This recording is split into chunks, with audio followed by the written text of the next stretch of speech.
Bueno, como les decía antes, estábamos trabajando en tres cuestiones que se empezaron a generalizar, digamos, o a plantear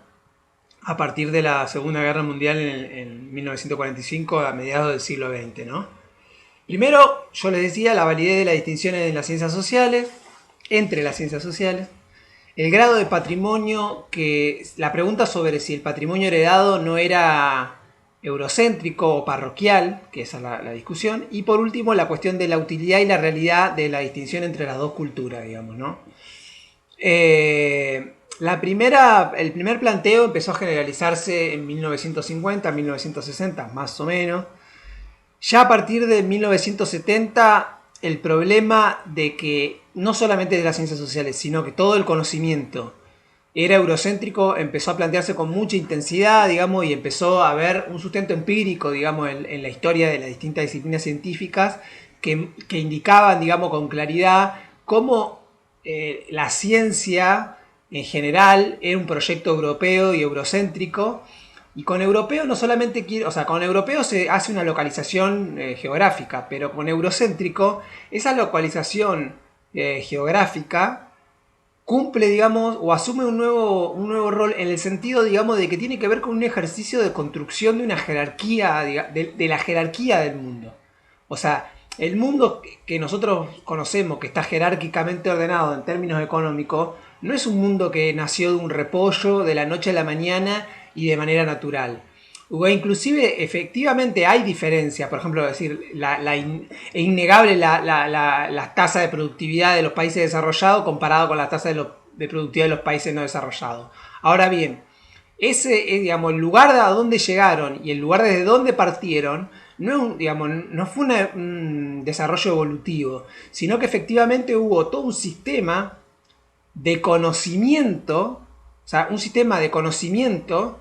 que justificó, organizó, profundizó y reprodujo esa diferencia jerárquica en el mundo. Es decir, no solamente que hubo efectivamente diferentes, digamos, trayectorias de desarrollo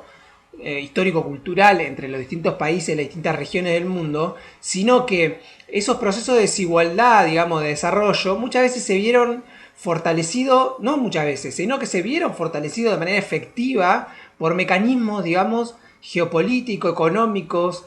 sociales, raciales, etcétera, etcétera, que fundaron y profundizaron esas diferencias geopolíticas, socioculturales, históricas, etcétera, de productividad económica. Y no solamente eso, sino que había un sistema de organización y de producción del conocimiento que garantizaba esa diferencia, que justificaba esa diferencia. Y eso es el eurocentrismo. El eurocentrismo es un conjunto de dispositivos de conocimiento que organizaban el mundo y la concepción del mundo de esa manera jerárquica. Y no es solamente en el terreno de las ciencias sociales, sino en el conjunto de las disciplinas. Es decir, no solamente que la ciencia europea se marcó a sí mismo como la cúspide del desarrollo de la ciencia nacida en la antigua Grecia, sino que al mismo tiempo desbancó y destruyó y desestimó todo otro conocimiento no europeo como conocimiento válido. Pero no solamente que lo desbancó, sino que se apropió muchas veces de esos saberes de manera apócrifa, es decir, sin reconocer que esos saberes habían sido desarrollados por otras culturas. Por ejemplo, un ejemplo muy claro está en la botánica. Es decir, los pueblos originarios de América, con otro sistema de conocimiento y con otro sistema de creencia, habían desarrollado, digamos, de manera muy precisa el estudio de plantas y sus usos. Y del estudio inclusive de toxinas, de animales, etcétera, y sus usos medicinales. En otro horizonte, en otro paradigma de conocimiento. Esperen que voy a hacer una pausa porque tengo la ventana abierta y entra mucho ruido. Bien, entonces les decía, por ejemplo, la botánica, que había sido, o sea, digo botánica porque es el nombre que no es familiar a nosotros, pero otras culturas desarrollaron, por ejemplo, el estudio de sus propias plantas, de sus propias fuentes medicinales. ¿Qué hizo la biología y la zoología? Mientras por un lado, ubicaba a esos sectores como sectores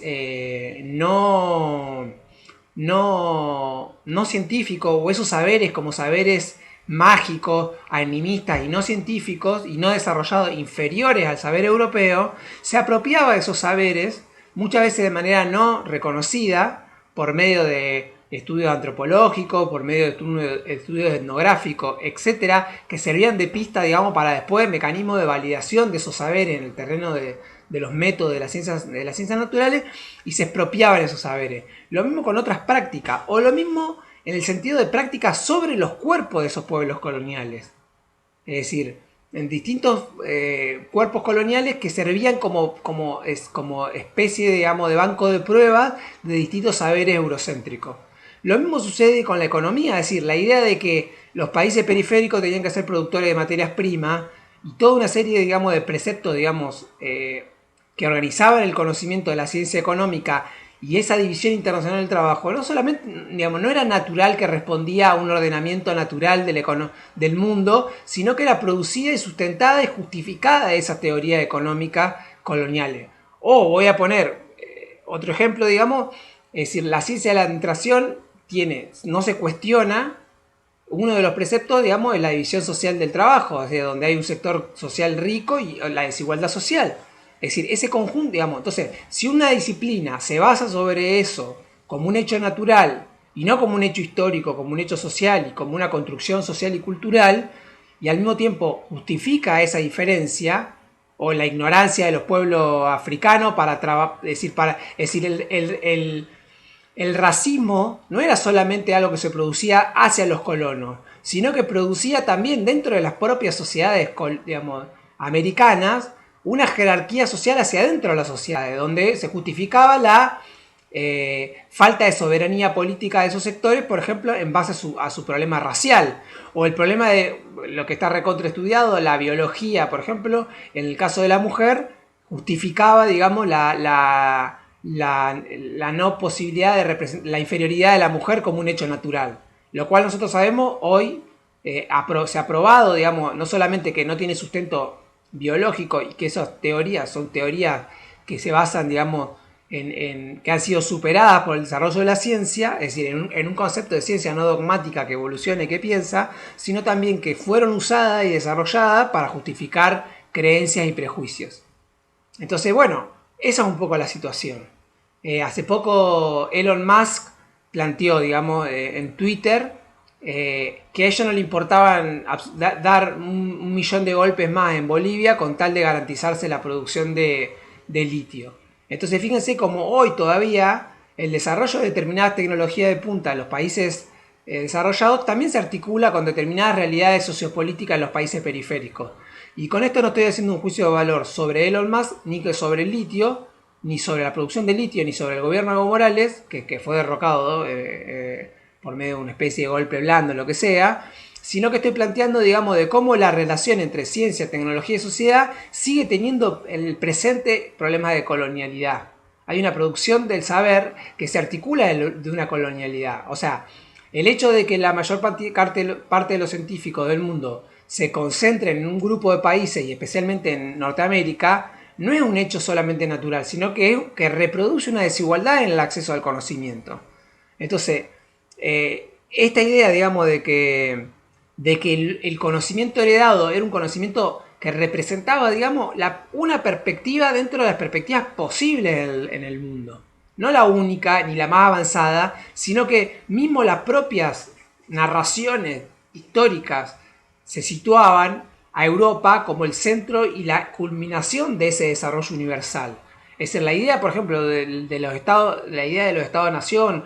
o de la historia universal, era justamente esa, era justificar el lugar de Europa como país avanzado y como forma de desarrollo a la cual todos los demás países deberían aspirar.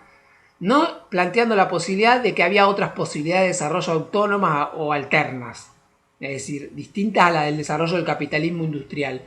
Entonces, bueno, un poco esa discusión sigue presente sigue estando de manera presente en la actualidad. Entonces, por un lado, una de las críticas más agudas que se planteó, más extremas sobre esta cuestión, era que la idea de la universalidad es un objetivo inalcanzable, digamos, ¿no? Y por otro lado, que se planteaban un conjunto de expectativas, digamos, en cuanto a los saberes científicos, que también eran muy difíciles de conseguir. El problema de la predicción, el problema de que una ciencia social tenga la capacidad de administrar, digamos, el orden de lo social, digamos, de manera eficiente, cosa que también se mostró como bastante imposible de alcanzar, digamos. Entonces la ciencia social es una forma de intervenir en lo social, pero no puede controlar plenamente lo social, o lo sociable no es reducible a un saber que pueda dar cuenta de ello, y entonces apretamos un botón y lo manejamos. Es interesante, digamos, esto.